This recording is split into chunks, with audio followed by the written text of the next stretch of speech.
मनीष सिसोदिया की जमानत को लेकर आज फैसले का दिन है। सिसोदिया को बेल मिलेगी या नहीं, ये फैसला आज आ जाएगा। सुप्रीम कोर्ट सिसोदिया पर फैसला सुनाने वाला है। 17 महीने से जेल में बंद हैं मनीष सिसोदिया। हालांकि इससे पहले लगातार ये कोशिशें रही कि राहत कुछ मिले, जमानत मिले, लेकिन अलग अलग वक्त पर अलग अलग तरीके से मनीष सिसोदिया को अब झटका लगा है और आज सुप्रीम कोर्ट पर निगाहें हैं, जब 17 महीने जेल के भीतर मनीष सिसोदिया को हो चुके हैं। आयुष, आज अहम दिन है मनीष सिसोदिया के लिए। कितने बजे तक ये सुनवाई और फैसला सामने आ जाएगा? जी बिल्कुल, देखिए आज बहुत बड़ा दिन होने वाला है मनीष सिसोदिया के लिए, क्योंकि सुप्रीम कोर्ट ही है जिसने अरविंद केजरीवाल को भी राहत देने का काम किया था और सुप्रीम कोर्ट ही है जिसकी वजह से संजय सिंह आज इस पूरे मामले में जेल से बाहर हैं। देखिए यहाँ पर अहम बात यह है कि पिछली बार कोर्ट ने इस पूरे मामले में अपने फैसले को रिजर्व रख लिया था। कोर्ट में जो सुनवाई हुई, क्योंकि उसमें मनीष सिसोदिया के वकील की तरफ से बात कही गई थी कि एक भी रुपए की रिकवरी यहां पर नहीं हुई है।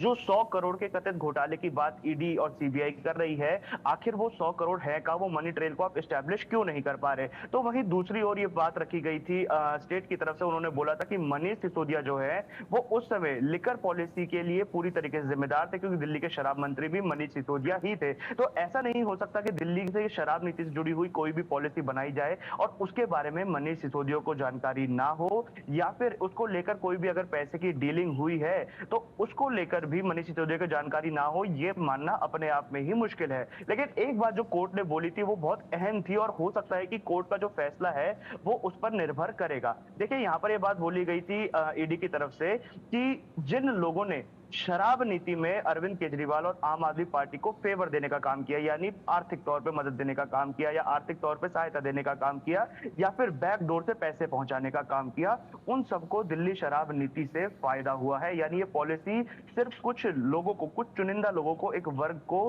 फायदा पहुंचाने के लिए लाई गई थी। इस पॉलिसी के रूल्स को, सेक्ट्स को ऐसे बदला गया था कि एक वर्ग को, जो आम आदमी पार्टी को बैकडोर से डोनेशन दे रहा है, बैकडोर से पैसा दे रहा है, उनको फायदा हो। लेकिन कोर्ट ने ये बात पूछी थी और बहुत अहम और सख्त टिप्पणी कोर्ट ने की थी। ये बात उन्होंने बोली थी, कोर्ट की तरफ से कही गई थी कि देखिए, अगर आप किसी व्यापारी को फायदा होने की वजह से किसी नीति पर सवाल उठा रहे हैं तो ये देश आगे बढ़ ही नहीं पाएगा, क्योंकि जो हमारा देश है उसमें व्यापारियों का बहुत अहम योगदान है। जो लोग करोड़ों रुपए की कमाई करते हैं, हर महीने हजारों लोगों को नौकरी देते हैं, करोड़ों रुपए का टैक्स देते हैं, अगर सरकार की नीति से उन्हें फायदा हो रहा है तो आप ये नहीं कह सकते कि ये नीति इसी वजह से बनाई गई कि उन उद्योगपतियों को फायदा हो, क्योंकि अगर उद्योगपति को फायदा होगा तो ये पूरा चेन ऑफ इवेंट्स है। इसी तरीके से देश भी आगे बढ़ेगा। अगर उद्योगपति कमाएंगे तो वो टैक्स देंगे, टैक्स से देश आगे बढ़ेगा। तो कुल मिला के आप ये नहीं कह सकते, उन्होंने मतलब कोर्ट ने बात ईडी को बोली कि कुल मिलाकर आप ये नहीं कह सकते कि सिर्फ उद्योगपति को फायदा हुआ या किसी विशेष वर्ग को फायदा हुआ, इस वजह से नीति गलत है। प्रणालीगत स्तर पे कहां हेरफेर हुई।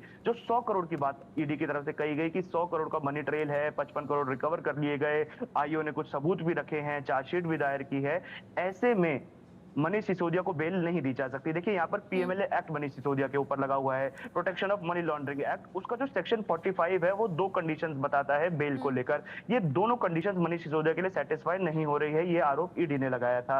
लेकिन यहाँ पर कोर्ट का रुख थोड़ा अलग नजर आया। कोर्ट ने ये बात बोली भी थी कि मनीष सिसोदिया काफी लंबे समय से जेल के अंदर बंद है और अगर चार्जशीट दायर हो गई है तो आखिर बेल देने में क्या समस्या है। अब ऐसे में जो अलग अलग दलीलें दी गई हैं उसमें आज मनीष सिसोदिया को राहत मिलती है या फिर आफत बरकरार रहती है, ये देखना अब वक्त बताएगा। कोर्ट पर निगाहें रखिएगा। अलग अलग बड़े बड़े मामले हैं जो आज सुने जाने हैं। आयुष, तो आज दिन भर आपसे फिर हम कनेक्ट करते रहेंगे। अभी के लिए आपका शुक्रिया।